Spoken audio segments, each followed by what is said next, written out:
ഓം ശാന്തി. 17-10-25. ബാബ പറയുന്നു, മധുരമായ കുട്ടികളെ, ഏതുപോലെ ബാബ ഭാവിയിലെ 21 ജന്മത്തേക്ക് സുഖം നൽകുന്നു, അതുപോലെ കുട്ടികളായ താങ്കളും ബാബയുടെ സഹായിയാകൂ, പ്രീതബുദ്ധിയാകൂ. ഒരിക്കലും ദുഃഖം കൊടുക്കുന്നതിന്റെ സങ്കല്പം പോലും വരരുത്. ചോദ്യം: നിങ്ങൾ രൂപ് ബസന്തായ കുട്ടികളുടെ കർത്തവ്യം എന്താണ്? നിങ്ങൾക്ക് ബാബയുടെ ഏതൊരു ശിക്ഷണങ്ങൾ ലഭിച്ചിട്ടുണ്ട്? ഉത്തരം: നിങ്ങൾ രൂപ് ബസന്തായ കുട്ടികളുടെ കർത്തവ്യമാണ് മുഖത്തു നിന്നും സദാ രത്നങ്ങൾ പൊഴിക്കണം. നിങ്ങളുടെ മുഖത്തു നിന്നും ഒരിക്കലും കല്ലുകൾ വരാൻ പാടില്ല. സർവ കുട്ടികളോടുമുള്ള ബാബയുടെ ശിക്ഷണമാണ്, കുട്ടികളെ പരസ്പരം ഒരിക്കലും അന്യോന്യം ശല്യം ചെയ്യരുത്, ദേഷ്യപ്പെടരുത്. ഇത് ആസുരീയ മനുഷ്യരുടെ ജോലിയാണ്. മനസ്സിൽ പോലും ആർക്കും ദുഃഖം നൽകുന്ന സങ്കല്പം വരരുത്. നിന്ന, സ്തുതി, മാനം, അപമാനം എല്ലാം സഹിക്കണം. അഥവാ ആരെങ്കിലും എന്തെങ്കിലും പറഞ്ഞു എങ്കിൽ ശാന്തമായിരിക്കണം. നിയമം കയ്യിലെടുക്കരുത്. ഗീതം: നീ സ്നേഹത്തിന്റെ സാഗരമാണ്. ഓം ശാന്തി. ജ്ഞാനവും അജ്ഞാനവും. കുട്ടികളായ നിങ്ങളിൽ ഇപ്പോൾ ജ്ഞാനമുണ്ട്. ഭക്തർ ആരുടെ മഹിമയാണ് ചെയ്യുന്നത്? ഇവിടെ ഇരിക്കുന്ന കുട്ടികളായ നിങ്ങൾ ആരുടെ മഹിമയാണ് കേൾക്കുന്നത്? പകലിന്റെ വ്യത്യാസമുണ്ട്. അവരാണെങ്കിൽ കേവലം മഹിമ പാടിക്കൊണ്ടിരിക്കുന്നു. ഇത്രയും സ്നേഹമില്ല, കാരണം തിരിച്ചറിവില്ല. നിങ്ങൾക്ക് ബാബ തിരിച്ചറിവ് നൽകി. ഞാൻ സ്നേഹത്തിന്റെ സാഗരമാണ്, നിങ്ങളെ സ്നേഹത്തിന്റെ സാഗരമാക്കി മാറ്റിക്കൊണ്ടിരിക്കുന്നു. സ്നേഹത്തിന്റെ സാഗരമായ ബാബ എല്ലാവർക്കും എത്ര പ്രിയമായി തോന്നുന്നു. അവിടെയും എല്ലാവരും അന്യോന്യം സ്നേഹിക്കുന്നു. ഇത് നിങ്ങൾ ഇവിടെ നിന്നാണ് പഠിക്കുന്നത്. ആരോടും വിരോധമുണ്ടാകാൻ പാടില്ല. അതിനെയാണ് ബാബ ഉപ്പുവെള്ളം എന്ന് പറയുന്നത്. ഉള്ളിൽ ആരോടും വെറുപ്പുണ്ടാകാൻ പാടില്ല. വെറുപ്പ് കാണിക്കുന്നവർ കലിയുഗി നരകവാസിയാണ്. അറിയാം, നമ്മളെല്ലാവരും സഹോദരി സഹോദരങ്ങളാണ്. ശാന്തിധാമത്തിലാണെങ്കിൽ സഹോദരങ്ങളാണ്. ഇവിടെ കർമ്മക്ഷേത്രത്തിൽ പാർട്ട് അഭിനയിക്കുമ്പോൾ സഹോദരി സഹോദരനാണ്. ഈശ്വരീയ സന്താനമാണ്. ഈശ്വരന്റെ മഹിമയാണ് ആ ഒന്ന്. ജ്ഞാനത്തിന്റെ സാഗരമാണ്, സ്നേഹത്തിന്റെ സാഗരമാണ്. അതായത് സർവർക്കും സുഖം നൽകുന്നു. നിങ്ങൾ ഏവരും ഹൃദയത്തോട് ചോദിക്കൂ, ഏതുപോലെ ബാബ ഭാവിയിലെ 21 ജന്മങ്ങളിലേക്ക് സുഖം നൽകുന്നു, അതുപോലെ നമ്മളും ആ കാര്യം ചെയ്യുന്നുണ്ടോ? അഥവാ ബാബയുടെ സഹായി ആകുന്നില്ല എങ്കിൽ, സ്നേഹിക്കുന്നില്ല എങ്കിൽ, അന്യോന്യം പ്രീതിയില്ലെങ്കിൽ, വിപരീത ബുദ്ധിയായി കഴിയുന്നുവെങ്കിൽ വിനശന്തിയായി പോകുന്നു. വിപരീത ബുദ്ധിയാവുക എന്നത് അസുരന്മാരുടെ ജോലിയാണ്. സ്വയം തന്നെ ഈശ്വരീയ സമ്പ്രദായം എന്ന് പറഞ്ഞ ശേഷം അന്യോന്യം ദുഃഖം നൽകുന്നുവെങ്കിൽ അവരെ അസുരൻ എന്ന് പറയുന്നു. കുട്ടികളായ നിങ്ങൾ ആർക്കും തന്നെ ദുഃഖം നൽകുവാൻ പാടില്ല. നിങ്ങൾ ദുഃഖം ഭരിച്ച് സുഖം ഉണ്ടാക്കുന്ന ബാബയുടെ കുട്ടികളാണ്. അപ്പോൾ ദുഃഖം നൽകുന്നതിന്റെ ചിന്ത പോലും നിങ്ങൾക്ക് വരാൻ പാടില്ലാത്തതാണ്. അതാണെങ്കിൽ ആസുരീയ സമ്പ്രദായമാണ്, അല്ലാതെ ഈശ്വരീയ സമ്പ്രദായമല്ല. കാരണം ദേഹാഭിമാനിയാണ്. അവർക്ക് ഒരിക്കലും ഓർമ്മയുടെ യാത്രയിൽ ഇരിക്കുവാൻ സാധിക്കില്ല. ഓർമ്മയുടെ യാത്രയില്ലാതെ മംഗളമുണ്ടാകുവാൻ പോകുന്നില്ല. സമ്പത്ത് നൽകുന്ന ബാബയെ തീർച്ചയായും ഓർമ്മിക്കണം. അപ്പോൾ വികർമ്മം വിനാശമാകും. പകുതി കൽപ്പം അന്യോന്യം ദുഃഖം നൽകി വന്നു. അന്യോന്യം അടികൂടിയും ശല്യം ചെയ്തുമിരിക്കുന്നു. അവർ ആസുരീയ സമ്പ്രദായമായി കണക്കാക്കപ്പെടുന്നു. പുരുഷാർത്ഥി തന്നെയാണ്, എങ്കിലും എപ്പോൾ വരെ ദുഃഖം കൊടുത്തുകൊണ്ടിരിക്കും. അതിനാൽ ബാബ പറയുന്നു, തന്റെ ചാർട്ട് വെക്കൂ. ചാർട്ട് വെക്കുന്നതിലൂടെ അറിയാൻ കഴിയും നമ്മുടെ രജിസ്റ്റർ നന്നായിക്കൊണ്ടിരിക്കുന്നോ അതോ അതേ ആസുരീയ പെരുമാറ്റമാണോ. ബാബ സദാ പറയുന്നു, ഒരിക്കലും ആർക്കും ദുഃഖം നൽകരുത്. നിന്ദ, സ്തുതി, മാനം, അപമാനം, തണുപ്പ്, ചൂട് എല്ലാം സഹിക്കണം. ആരെങ്കിലും എന്തെങ്കിലും പറഞ്ഞു എങ്കിൽ ശാന്തമായിരിക്കേണ്ടതാണ്. അവരോട് 2 വാക്ക് പറയുക എന്നത് പാടില്ല. ആരെങ്കിലും ആർക്കെങ്കിലും ദുഃഖം കൊടുക്കുന്നുവെങ്കിൽ അവരെ ബാബ മനസ്സിലാക്കിക്കുമല്ലോ. കുട്ടികളോട് പറയുക സാധ്യമല്ല, തന്റെ കയ്യിൽ നിയമം എടുക്കരുത്. എന്തെങ്കിലും കാര്യമുണ്ട് എങ്കിൽ ബാബയുടെ അടുക്കൽ വരണം.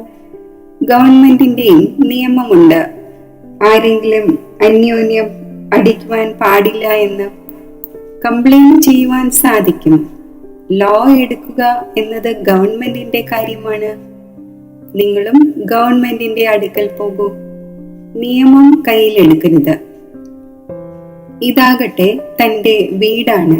അതിനാൽ ബാബ പറയുന്നു, ദിവസവും കച്ചേരി കൂടണം. ശിവ് ബാബയാണ് ഓർഡർ ചെയ്യുന്നത് എന്നത് മനസ്സിലാക്കുന്നില്ല. ബാബ പറഞ്ഞിട്ടുണ്ട്, എപ്പോഴും ശിവ് ബാബയാണ് കേൾപ്പിക്കുന്നത് എന്ന് മനസ്സിലാക്കൂ. ബ്രഹ്മാവാണ് കേൾപ്പിക്കുന്നത് എന്ന് മനസ്സിലാക്കരുത്. എല്ലായ്പ്പോഴും ശിവ് ബാബ തന്നെയാണ് എന്ന് മനസ്സിലാക്കൂ. അപ്പോൾ ആ ഒന്നിന്റെ ഓർമ്മയുണ്ടായിരിക്കും. ശിവ് ബാബ ഈ രഥം എടുത്തിരിക്കുന്നു, നിങ്ങളെ ജ്ഞാനം കേൾപ്പിക്കുന്നതിനു വേണ്ടി. സദോ പ്രധാനമാകാനുള്ള മാർഗം ബാബ മനസ്സിലാക്കിച്ചു തന്നുകൊണ്ടിരിക്കുന്നു. ആ ഒന്ന് ഗുപ്തമാണ്, നിങ്ങൾ പ്രത്യക്ഷമാണ്. ഏതെല്ലാം ഡയറക്ഷൻ വരുന്നോ മനസ്സിലാക്കണം ശിവ് ബാബയുടേതാണ് എന്ന്. എങ്കിൽ നിങ്ങൾ സേഫ് ആയിരിക്കും. നിങ്ങൾ ബാബ ബാബ എന്ന് ശിവനെ തന്നെയാണ് പറയുന്നത്. സമ്പത്തും ആ ഒന്നിൽ നിന്നാണ് ലഭിക്കുന്നത്. ആ ഒന്നിന്റെ കൂടെ എത്ര റിഗാർഡും റോയൽറ്റിയോടും നടക്കേണ്ടതാണ്. നിങ്ങൾ പറയുന്നുവല്ലോ, ബാബ നമ്മൾ ലക്ഷ്മി നാരായണനാകും. പിന്നെ സെക്കൻഡ്, തേർഡ് ആകട്ടെ, സൂര്യവംശി ആയില്ലെങ്കിൽ ചന്ദ്രവംശി ആകണം. നമ്മൾ ദാസദാസിയെങ്കിലും ആകണം എന്നല്ല. പ്രജയാകുന്നത് നല്ലതല്ല. നിങ്ങൾക്കാണെങ്കിൽ ഇവിടെ ദൈവിക ഗുണം തന്നെ ധാരണ ചെയ്യണം. ആസുരീയ ചലനം ഉണ്ടാകുവാൻ പാടില്ലാത്തതാണ്. നിശ്ചയമില്ല എങ്കിൽ പിന്നെ ഇരുന്നിരുന്ന് ഇങ്ങനെ പറയുന്നു, ഇദ്ദേഹത്തിൽ ശിവ് ബാബ വരുന്നു എന്നത് നമുക്ക് മനസ്സിലാകുന്നില്ല. മായയുടെ ഭൂതം വരുന്നതിലൂടെ പരസ്പരം ഇങ്ങനെ പറയുന്നു. പരസ്പരം ആസുരീയ സ്വഭാവമുള്ളവർ കണ്ടുമുട്ടുമ്പോൾ പിന്നെ ഇങ്ങനെ പറയുവാൻ തുടങ്ങുന്നു. ആസുരീയ കാര്യങ്ങൾ തന്നെയാണ് മുഖത്ത് നിന്നും വരുന്നത്. ബാബ പറയുന്നു, നിങ്ങൾ ആത്മാക്കൾ രൂപ് ബസന്ത് ആകുന്നു. നിങ്ങളുടെ മുഖത്ത് നിന്നും രത്നങ്ങൾ തന്നെ പുറപ്പെടേണ്ടതാണ്. അഥവാ കല്ലുകൾ വരുന്നു എങ്കിൽ ആസുരീയ ബുദ്ധി ആയതുപോലെയാണ്. ഗീതവും കുട്ടികൾ കേട്ടു. കുട്ടികൾ പറയുന്നു, ബാബ സ്നേഹത്തിന്റെ സാഗരമാണ്, സുഖത്തിന്റെ സാഗരമാണ്. ശിവ് ബാബയുടെ തന്നെ മഹിമയാണ്. ബാബ പറയുന്നു, നിങ്ങൾ സ്വയം ആത്മാവാണ് എന്ന് മനസ്സിലാക്കി ബാബയെ ഓർമ്മിക്കൂ. ഇതിൽ വളരെ നല്ല നല്ല കുട്ടികൾ ഫെയിലാകുന്നു. ദേഹി അഭിമാനി സ്ഥിതിയിൽ നിലനിൽക്കുവാൻ സാധിക്കുന്നില്ല. ദേഹി അഭിമാനി ആകുമ്പോൾ തന്നെയാണ് ഇത്രയും ഉയർന്ന പദവി നേടുന്നത്. പല കുട്ടികളും ആവശ്യമില്ലാത്ത കാര്യങ്ങളിൽ വളരെയധികം സമയം വേസ്റ്റ് ചെയ്യുന്നു.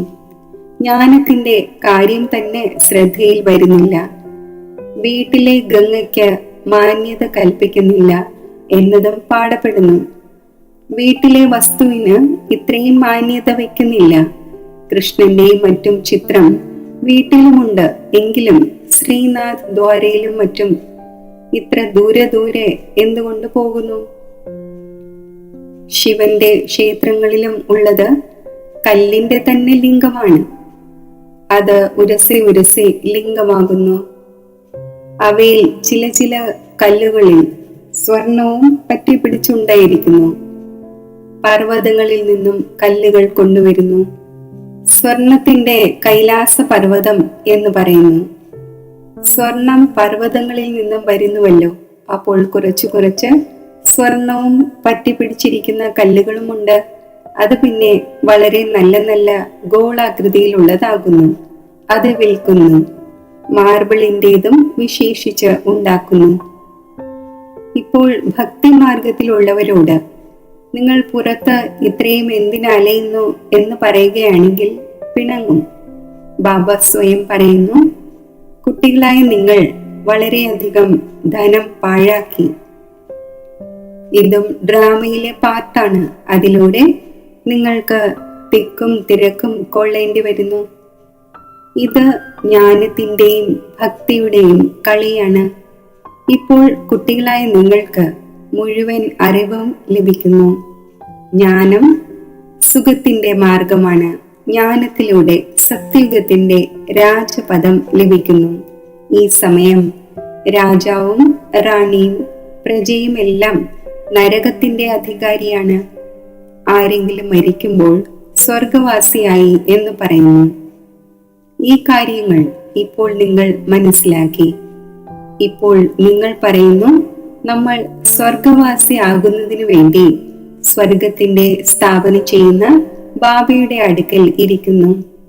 ജ്ഞാനത്തിന്റെ തുള്ളികൾ ലഭിക്കുന്നു. അല്പമെങ്കിലും ജ്ഞാനം കേട്ടു എങ്കിൽ സ്വർഗത്തിൽ തീർച്ചയായും വരും. ബാക്കിയുള്ളത് പുരുഷാർത്ഥത്തിന്മേലാണ്. ഒരു പാത്രം ഗംഗാജലം പോലും വായിൽ ഒഴിക്കുന്നതിലൂടെ പതീതത്തിൽ നിന്നും പാവനമായി മാറുന്നു എന്ന് മനസ്സിലാക്കുന്നു. പാത്രം നിറച്ച് കൊണ്ടുപോകുന്നു. പിന്നെ ദിവസവും അതിൽ നിന്നും ഓരോരോ തുള്ളി വെള്ളത്തിൽ ചേർത്ത് സ്നാനം ചെയ്യുന്നു. അത് ഗംഗാ സ്നാനം പോലെയായി. വിദേശത്തേക്കും ഗംഗാജലം നിറച്ച് കൊണ്ടുപോകുന്നു. ഇതെല്ലാം ഭക്തിയാണ്. ബാബ കുട്ടികൾക്ക് മനസ്സിലാക്കിച്ചു തരുന്നു. കുട്ടികളെ മായ വളരെ ശക്തമായി അടിക്കുന്നു, വികർമ്മം ചെയ്യിക്കുന്നു. അതിനാൽ കച്ചേരി കൂടും. സ്വയം തന്നോട് തന്നെ കച്ചേരി കൂടുന്നത് നല്ലതാണ്. നിങ്ങൾ സ്വയം തനിക്ക് തന്നെ രാജതിലകം കൊടുക്കുന്നു. അപ്പോൾ തന്റെ പരിശോധന നടത്തണം. തമോ പ്രധാനത്തിൽ നിന്നും സദോ പ്രധാനമാകണം. ബാബ ശ്രീമത് നൽകുന്നു, ഇങ്ങനെയെല്ലാം ചെയ്യൂ. ദൈവിക ഗുണങ്ങൾ ധാരണ ചെയ്യൂ. ആര് ചെയ്യുമോ അവർ നേടും. നിങ്ങൾക്ക് സന്തോഷത്തിൽ രോമാഞ്ചമുണ്ടാകേണ്ടതാണ്. പരിധിയില്ലാത്ത ബാബയെ ലഭിച്ചു. ആ ഒന്നിന്റെ സർവീസിൽ സഹായിയാകണം. അന്ധരുടെ ഊന്നുവടിയാകണം. എത്ര കൂടുതലാകുമോ അത്രയും തന്റെ തന്നെ മംഗളമുണ്ടാകും. ബാബയെ ഓരോ നിമിഷവും ഓർമ്മിക്കണം.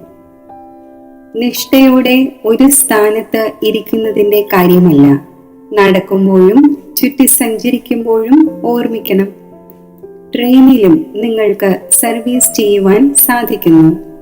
നിങ്ങൾക്ക് ആരെയും മനസ്സിലാക്കിച്ചു കൊടുക്കുവാൻ സാധിക്കും. ഉയർന്നതിലും ഉയർന്നത് ആരാണ്? ആ ഒന്നിനെ ഓർമ്മിക്കൂ. സമ്പത്ത് ആ ഒന്നിൽ നിന്നാണ് ലഭിക്കുക. ആത്മാവിന് ബാബയിൽ നിന്നും പരിധിയില്ലാത്ത സമ്പത്ത് ലഭിക്കുന്നു. ആരെങ്കിലും ദാനപുണ്യം ചെയ്യുന്നതിലൂടെ രാജാവിന്റെ അടുക്കൽ ജന്മമെടുക്കുന്നു. അതും അല്പകാലത്തേക്കാണ്. സദാ രാജാവാകുവാൻ സാധിക്കില്ല. അപ്പോൾ ബാബ പറയുന്നു, ഇവിടെയാണെങ്കിൽ 21 ജന്മങ്ങളുടെ ഗ്യാരണ്ടിയാണ്. നമ്മൾ പരിധിയില്ലാത്ത ബാബയിൽ നിന്നും ഈ സമ്പത്ത് എടുത്തു വന്നിരിക്കുകയാണ് എന്ന് അവിടെ മനസ്സിലാവുകയില്ല. ഈ ജ്ഞാനം ഈ സമയം നിങ്ങൾക്ക് ലഭിക്കുന്നു. അപ്പോൾ എത്ര നല്ല രീതിയിൽ പുരുഷാർത്ഥം ചെയ്യേണ്ടതാണ്. പുരുഷാർത്ഥം ചെയ്യുന്നില്ലെങ്കിൽ സ്വന്തം പാദത്തിന്മേൽ കോടാലി വെട്ടുന്നത് പോലെയാണ്. ചാർട്ട് എഴുതിക്കൊണ്ടിരിക്കൂ. അപ്പോൾ ഭയമുണ്ടായിരിക്കും. ചിലരൊക്കെ എഴുതുന്നുമുണ്ട്. ബാബ കാണുകയാണ് എങ്കിൽ എന്തു പറയും? പെരുമാറ്റ രീതികളിൽ വളരെയധികം വ്യത്യാസമുണ്ടായിരിക്കുന്നു. അതിനാൽ ബാബ പറയുന്നു, അശ്രദ്ധ ഉപേക്ഷിക്കൂ, ഇല്ലെങ്കിൽ വളരെയധികം പശ്ചാത്തപിക്കേണ്ടി വരും.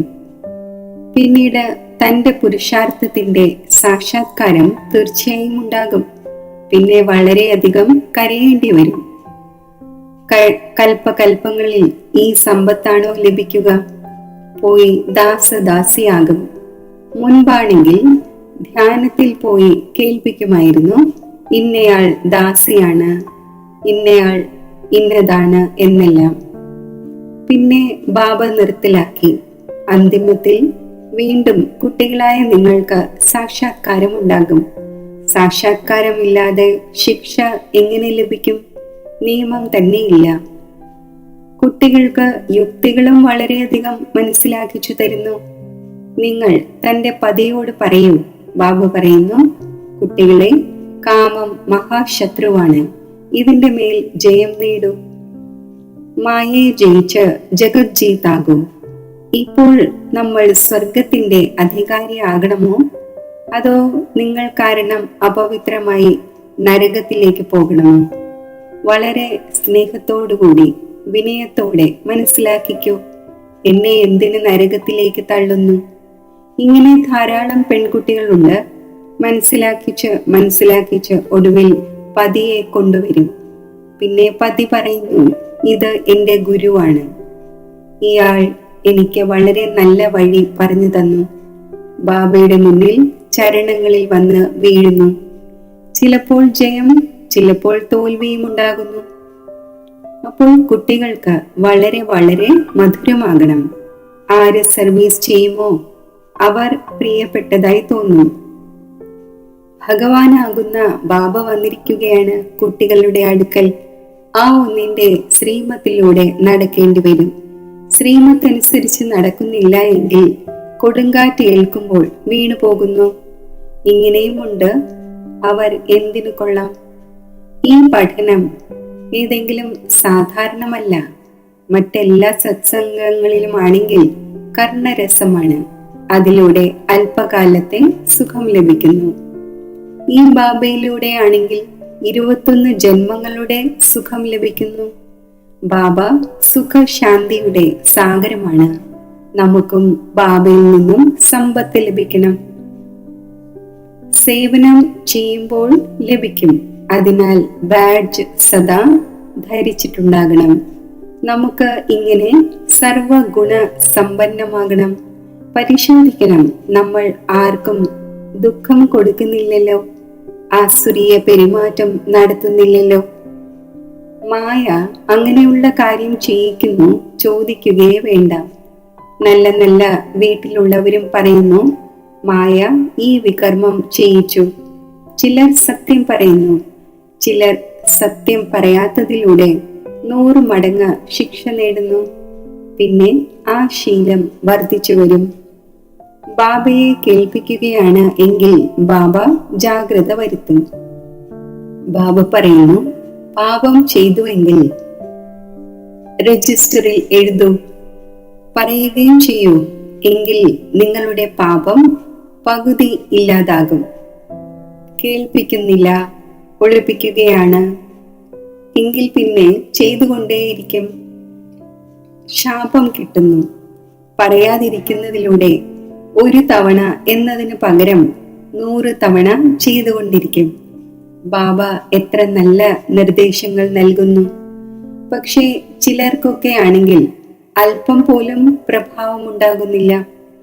തന്റെ ഭാഗ്യത്തെ പുറം കാൽ കൊണ്ട് തൊഴിക്കുന്നു. വളരെ വളരെ നഷ്ടമുണ്ടാക്കുന്നു. അന്തിമത്തിൽ എല്ലാവർക്കും സാക്ഷാത്കാരമുണ്ടാകും. ഇവർ ഇതാകും. ക്ലാസ്സിൽ ട്രാൻസ്ഫർ ആകുമ്പോൾ മാർക്ക് വരുന്നില്ലേ? ട്രാൻസ്ഫർ ആകുന്നതിന് മുമ്പ് റിസൾട്ട് വരും. നിങ്ങളും തന്റെ ക്ലാസ്സിലേക്ക് പോവുകയാണ്. അപ്പോൾ മാർക്ക് അറിയാൻ കഴിയും. പിന്നെ വളരെ ഉച്ചത്തിൽ കരയും. പിന്നീട് എന്തു ചെയ്യുവാൻ സാധിക്കും? റിസൾട്ട് വന്നു പോയില്ലേ? എന്താണോ ഭാഗ്യത്തിൽ ഉണ്ടായിരുന്നത് അത് നേടി.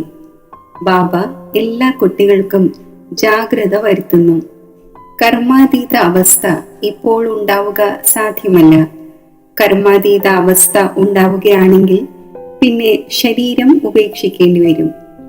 ഇപ്പോൾ കുറച്ചൊക്കെ വികർമ്മം അവശേഷിക്കുന്നു. കർമ്മക്കണക്കുകളുണ്ട്. അതിനാൽ യോഗം പൂർണ്ണമായും ചേരുന്നില്ല. ഇപ്പോൾ ആർക്കും തന്നെ പറയുവാൻ സാധിക്കില്ല നമ്മൾ കർമാതീത അവസ്ഥയിലാണ് എന്ന്.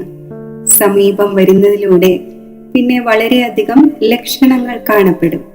മുഴുവൻ ആധാരവും നിങ്ങളുടെ അവസ്ഥയിന്മേലും വിനാശത്തിന്റെ മേലുമാണ്.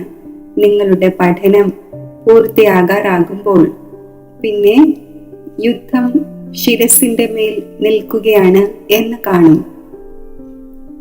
ശരി, മധുരമധുരമായ സിഖിലത്തെ കുട്ടികൾക്ക് മാതാവും പിതാവുമായ ബാബ്ദാദയുടെ സ്നേഹസ്മരണകൾ. Good morning. ആത്മീയ അച്ഛന്റെ ആത്മീയ കുട്ടികൾക്ക് നമസ്തേ.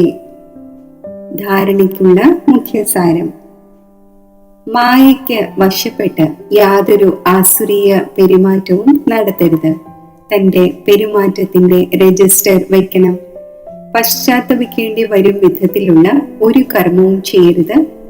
വളരെ വളരെ സ്നേഹത്തോടെയും വിനയത്തോടെയും സേവനം ചെയ്യണം. മധുരമാകണം. മുഖത്തിലൂടെ ആസുരീയ വാക്കുകൾ പുറപ്പെടുവിക്കരുത്. കൂട്ടുകെട്ടിന്റെ കാര്യത്തിൽ വളരെ വളരെ സൂക്ഷിക്കണം. ശ്രീമത്തനുസരിച്ച് നടന്നുകൊണ്ടിരിക്കണം.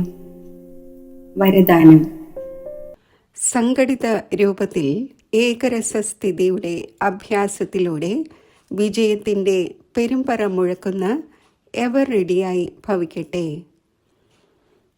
എപ്പോഴാണോ എല്ലാവരുടെയും സർവസങ്കല്പങ്ങളും ഒരു സങ്കല്പത്തിൽ ലയിക്കുന്നത്, അപ്പോൾ വിശ്വത്തിൽ വിജയത്തിന്റെ പെരുമ്പറ മുഴങ്ങും.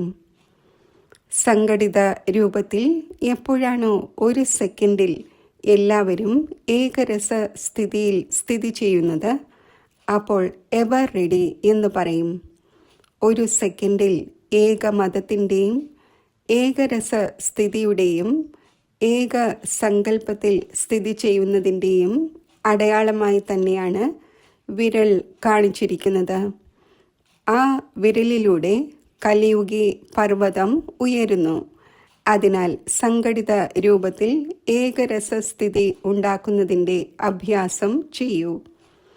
അപ്പോൾ തന്നെയാണ് വിശ്വത്തിൻ്റെ ഉള്ളിൽ ശക്തി സേനയുടെ പേര് പ്രസിദ്ധമാകുന്നത്. സ്ലോഗൻ: ശ്രേഷ്ഠ പുരുഷാർത്ഥത്തിൽ ക്ഷീണം വരുന്നതും ആലസ്യത്തിൻ്റെ അടയാളമാണ്. അവ്യക്ത സൂചന: സ്വയവും സർവരെ പ്രതിയും മനസ്സിലൂടെ യോഗത്തിൻ്റെ ശക്തികളുടെ പ്രയോഗം ചെയ്യൂ.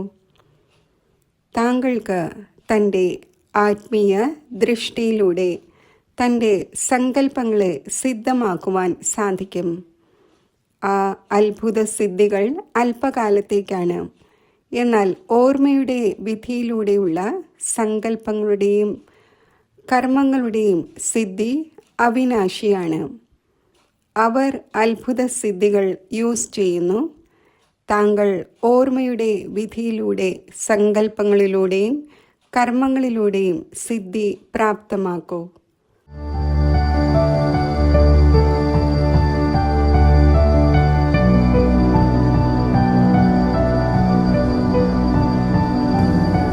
ശാന്ത സ്വരൂപ ആത്മാവാണ് ഞാൻ. മസ്തകമധ്യത്തിൽ ഒരു ജ്യോതി നക്ഷത്രം പോലെ തിളങ്ങുന്ന എന്നിൽ നിന്നും ശാന്തിയുടെ തരംഗങ്ങൾ വ്യാപിക്കുകയാണ്. ഈ സാകാര ലോകത്തിൽ അശാന്തിയുടെ അഗ്നിയിൽ എരിയുന്ന ആത്മാക്കൾക്ക് വേണ്ടി ശാന്തിയുടെ മഹാദാനി ആകേണ്ടതുണ്ട്.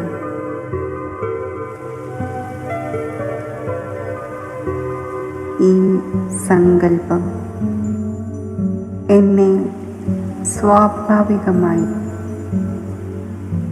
ശാന്തിയുടെ സാഗരനായ ശിവബാബയുടെ സമീപത്ത് സ്ഥിതി ചെയ്യിക്കുന്നു. ദിവ്യ ജ്യോതിസായ ശിവബാബയിൽ നിന്നും പ്രസരിക്കുന്ന പരമാത്മാ ശാന്തിയുടെ അനന്ത കിരണങ്ങൾ എൻ്റെ ചിത്തത്തിൽ നിറയുന്നു.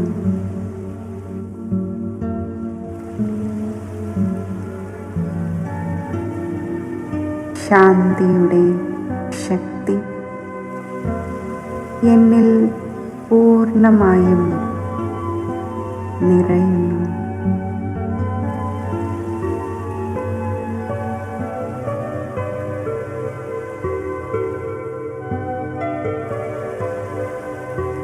ഈ പരമാത്മാ ശാന്തിയുടെ അനന്ത കിരണങ്ങൾ വിശ്വത്തിൻ്റെ നാനാഭാഗത്തും വ്യാപിക്കുകയാണ്.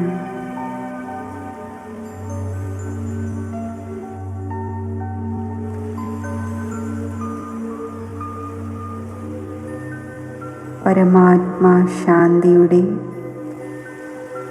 ഈ ദിവ്യ കിരണങ്ങൾ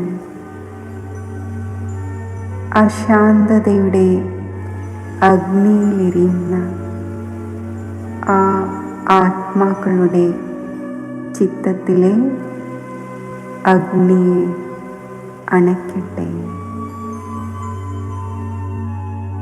അവരുടെ ചിത്തം ശാന്തമാകട്ടെ.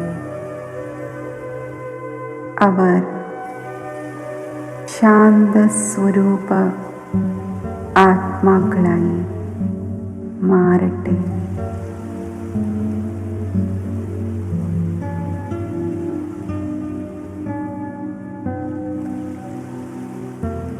പരമാത്മാ ശാന്തിയുടെ ഈ ദിവ്യ കിരണങ്ങൾ ആ ആത്മാക്കളിൽ നിറയുമ്പോൾ അവരും ശാന്തി സാഗരൻ്റെ നേർക്ക് ആകർഷിക്കപ്പെടട്ടെ.